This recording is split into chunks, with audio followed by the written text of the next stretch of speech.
Pemirsa, kami akan ajak Anda mengupdate kondisi terkini di Kabupaten Agam, di Sumatera Barat, dan juga di Tanah Datar. Sudah ada rekan-rekan kami yang akan mengabarkan informasi langsung untuk Anda. Sudah ada Kurnia Amal, kemudian Andri, dan juga Donald Chaniago yang berada di Kabupaten Agam. Pertama kita akan menuju ke Kurnia Amal terlebih dahulu di Kabupaten Agam. Amal, informasi apa yang dapat Anda bagikan kepada kami pagi ini?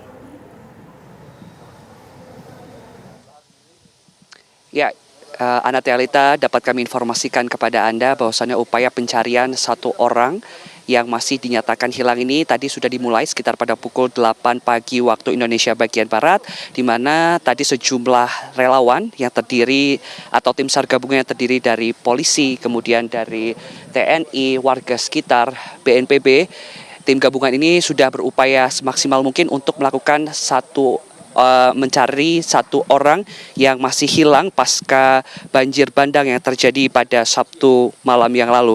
Adapun pemirsa, upaya pencarian satu korban yang masih hilang ini dibantu oleh dua anjing pelacak K9 dari Polda Sumatera Barat.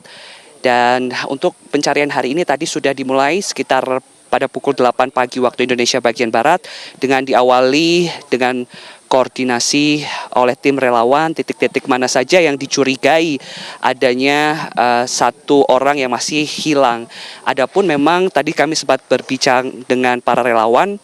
Sebetulnya apa kendala dari proses pencarian tersebut? Yang pertama memang untuk kendala dari proses pencarian tersebut yakni adalah cuaca yang berubah-ubah.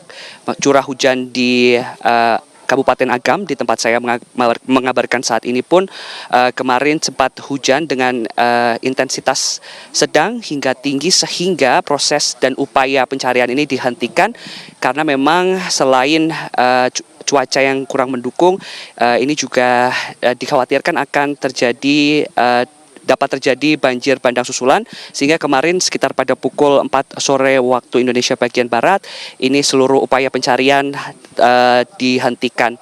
Di titik ini diduga satu orang hilang ini berada di titik tempat pencarian ini. Memang untuk lokasi dari rumah korban ini tidak terlalu jauh, di mana jika bisa saya gambarkan, ini untuk jarak dari lokasi terakhir korban hilang ke tempat titik saat ini kurang lebih ada sekitar 500 meter begitu. Dan memang untuk posisi saat ini titik di mana diduga ada satu orang yang masih dinyatakan hilang. Titik ini merupakan titik rendah di mana jika kita lihat kontur tanahnya ini menurun, di mana air atau kemarin banjir bandang ini datang dan kemudian dan ke bawah, di mana dapat kami informasikan untuk kontur tanah sendiri di sini memang menurun sehingga aliran air dan juga diduga untuk satu warga yang hilang ini dapat terjadi, maksud kami posisi dari korban tersebut ada di lokasi di mana saya mengabarkan saat ini. Kemarin kami juga sempat berbincang dengan keluarga korban, di mana keluarga korban juga berupaya untuk melakukan pencarian pada hari ini, dan untuk pencarian hari ini nantinya akan difokuskan kepada titik-titik tertentu. Untuk di Kabupaten Agam sendiri pemirsa, ada sekitar 2 orang yang masih dalam upaya pencarian, di mana Kabupaten Agam ini merupakan salah satu kabupaten yang memiliki dampak kerusakan parah akibat banjir bandang lahar dingin dari Gunung Merapi, di mana ada sekitar 93 orang yang terdampak dan sekitar ada 24 kakak yang harus diungsikan akibat dampak rumah dari korban terdampak ini rusak parah sehingga tidak dapat dihuni.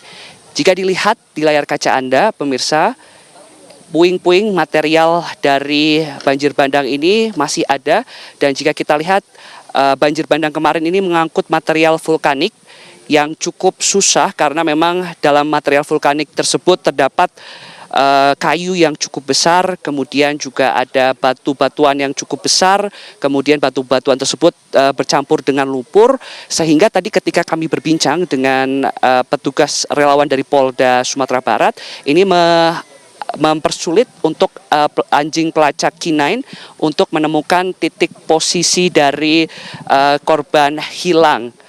Dan untuk saat ini memang tim relawan yang terdiri dari warga sekitar, kemudian TNI, Polri, ini juga terus dikerahkan untuk melakukan upaya dari pencarian satu korban yang hilang.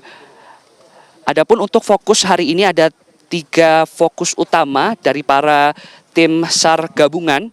Di antaranya adalah fokus pertama adalah mencari korban yang masih hilang. Fokus kedua adalah nantinya akan dilakukan normalisasi sungai, kemudian juga akan dilakukan proses dari pembersihan material-material dari banjir bandang, lahar dingin yang disebabkan oleh lahar dingin dari Gunung Marapi. Kemudian fokus ketiga dari para tim SAR gabungan ini nantinya akan fokus untuk distribusi bantuan air bersih, karena mengingat pemirsa, untuk air bersih sendiri dikeluhkan oleh warga terdampak. Di titik saya mengabarkan saat ini memang untuk air bersih ini cukup sulit ditemukan, dan untuk fokus tersebut telah dilakukan evaluasi semalam oleh tim SAR gabungan, dan untuk saat ini fokus yang dilakukan untuk mencari korban yang masih hilang di tempat saya mengabarkan di Kecamatan Canduang, Kabupaten Agam, Provinsi Sumatera Barat.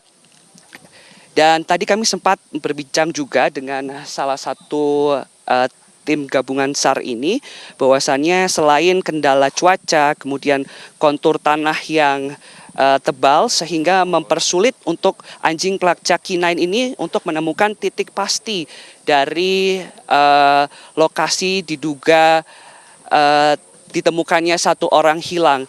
Dan memang untuk anjing pelacak ini susah untuk mencium aroma dari korban diduga hilang ini, karena memang ada ditemukan bangkai-bangkai binatang dan binatang ternak maupun binatang lainnya, sehingga susah untuk anjing K9 untuk melacak di mana sebetulnya posisi satu orang yang masih hilang dalam korban banjir bandang yang terjadi pada Sabtu yang lalu. Untuk sementara demikian, kembali ke Anda di studio. Baik, terima kasih laporan langsung Kurnia Amal. Dan selanjutnya kita akan menuju ke lokasi di Kabupaten Agam juga, di tempat pengungsian. Sudah ada rekan kami, Donald Chaniago di sana. Donald, bagaimana kondisi pengungsi saat ini? Di Bukit Batabuh, Kabupaten Agam, yang saat ini masih ada sejumlah pengungsi yang bertahan di titik pengungsian. Bersama saya ada Pak Sekda. Pak Sekda, boleh mampir sebentar Pak? Ya. Oke. Pak Sekda, ini kan ada berapa kepala keluarga kita di pengungsian sekarang, Pak? 144 kepala keluarga. Orang ya, 140 orang. Kita ada 40 keluarga, 40 kakak. 40 kakak berarti Pak ya. Nah, itu tidak termasuk masyarakat yang mengungsi, masyarakat terdampak yang mengungsi ke tempat keluarga di luar lokasi kita. Masih banyak yang di luar lokasi itu. Masih banyak di luar lokasi. Artinya sekarang lebih dari 140 jiwa tadi itu tersebar di beberapa titik dulu ya? Enggak, di satu titik di sini aja. Oh, di sini aja? Ya. Oke. Yang tersebarnya belum kita hitung ini. Karena kita lagi pendataan juga. Pak, ini kan sudah hari ke-5 ya Pak ya, pasca bencana ya? Hari keempat maksud kami. Kira-kira yang dibutuhkan oleh para pengungsi sekarang ini, warga kita ini apa Pak? Ya, dia kebutuhannya itu mungkin untuk peralatan bayi dan ibu-ibu hamil. Terus juga kalau untuk ini ya Pak Dandi mudah lengkap, soal makanan dan logistik lengkap kita. Tetapi yang sangat dibutuhkan bagaimana kita mempercepat hal ini untuk relokasi rumah masyarakat yang ada di sepanjang bantaran sungai ini. Karena ini tetap akan berisiko sesuai dengan arahan Kepala BMKG pusat, bahwa ini tetap akan terjadi dan akan terjadi lagi melihat kondisi material yang ada di kaki gunung. Artinya ancaman lahar dingin susulan masih ada? Masih ada. Makanya kita tadi arahan dari Pak Kepala BNPB, Pak Pangdam juga dengan Pak Gubernur kita segera akan mencarikan lokasi untuk relokasi rumah masyarakat. Bagi masyarakat yang telah punya tanah untuk relokasi, untuk clean and clear, kita bangunkan. Segera ya Pak ya? Ya. Ada batas waktu tertentu gitu Pak? Oh, sebetulnya kita sampai hari Minggu besok udah dapat di mana lahan yang mau kita jadikan tempat relokasi. Itu Bang Ali. Berarti kita pemerintah mencarikan lahan untuk relokasi masyarakat. Kita serahkan kepada pemerintah negara untuk mencari lahan di mana relokasi. Pemerintah daerah yang memfasilitasi gitu. Ya, kita pemerintah negara dan pemerintah daerah kita mencari relokasi. Malam tadi sudah kami rapatkan dengan tim, dengan semua OPD. Dan hari ini OPD bergerak, Dinas Polkim akan bergerak di mana akan dilakukan relokasi. Karena udah terdata, misalnya ada beberapa kakak yang udah ada tanahnya di luar bantaran sepadan sungai ini. Nah, kita segera bangunkan. Itu arahan Kepala BNPB kepada kita di Pemprov. Berarti artinya sekarang di masa tanggap darurat 14 hari sampai tanggal 25 yang akan datang, fokus kita ke situ atau bagaimana Pak? Kita tetap itu menjadi target kita ke depan soal itu. Walaupun sampai hari ini kita masih fokus pada untuk pencarian jenazah korban yang masih belum kita temukan sebanyak 2 orang kalau kami tidak salah.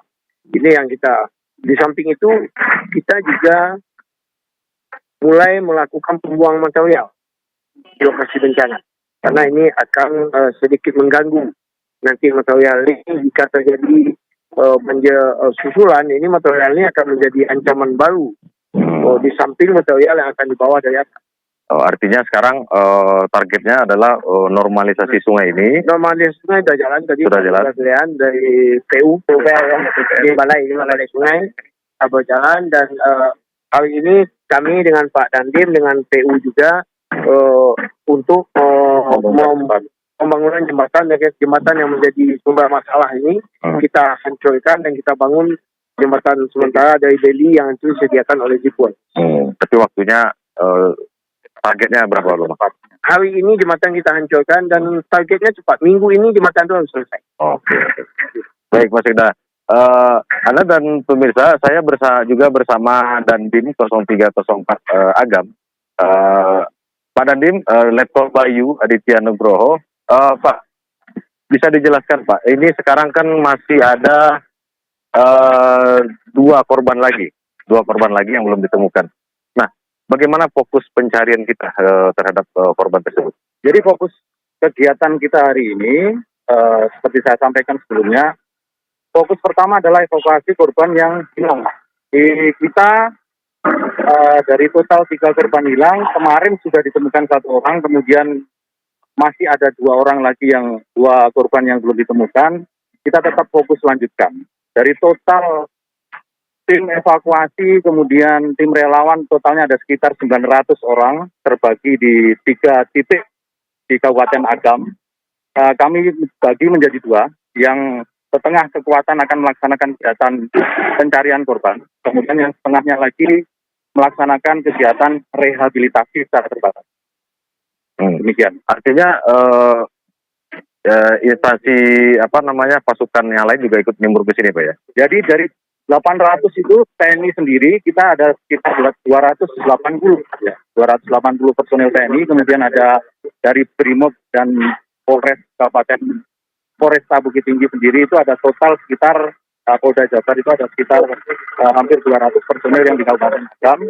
Itu semuanya kita kerahkan dengan prioritas tadi yang sudah saya sampaikan. Yang pertama melakukan evakuasi, kemudian sebagian melaksanakan rehabilitasi untuk membersihkan sisa-sisa material daripada banjir bandang. Boleh ini Pak, titik-titik yang dicurigai itu seperti apa atau ancaman kesulitannya seperti apa untuk pencarian korban ini? Ya, kondisi kesulitan yang di lapangan karena memang tumpukan material di beberapa titik memang masih cukup tinggi, baik material yang berupa kayu maupun timbunan daripada pasir maupun tanah.